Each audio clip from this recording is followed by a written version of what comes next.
waaqayyo akkam naguma jirtu nagaa galata akkam naguma jirtu maaleessa nagaa keessani maal ani ko erga sin na kadhattani yeroo darbe asiile na kaastani baay'ee bakka sagaleen waaqayyo baay'ee nama jijjiira naannoo kana turte asin ture baay'ee jireenya baay'ee rakkisaa keessan ture dhuguma garuu sagalee waaqayyo karaa keessan ta'e lafa ala kaasee jijjiirama guddaan ofirratti arge erga sin na kadhattani baay'een jijjiirame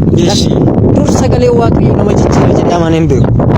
amma garuu sagalee waaqayyo nama jijjiira sagalee waaqayyo waan inni gochuu dandeenye tokko illee hin jiru baay'ee jijjiirameera karaa keessan baay'ina guddaan argadhe waaqayyo nama na godheera waaqayyo sin eebbis baay'ee gammadeera yeroo sana maal keessa turte amma maaltu sii ta'e mee gabaabsii xinnoo ishee nu ibsi yeroo sana bakka akka fira hin qabneetti fira hin qabu dhugumadha fira baay'ee hin qabu nama na gargaaru hin qabu lammii tokko illee hin qabu garuu gargaarsa waaqayyootu karaa keessan ta'e gara koonaa dhufe iddoon itti kufee waaqayyo dhufee na kaase waaqayyo fira naaf ta'e waaqayyo ammayyuu gargaara eebbifama waaqayyo sin eebbisee eebbifama si waliin jira ishee ameen jabaa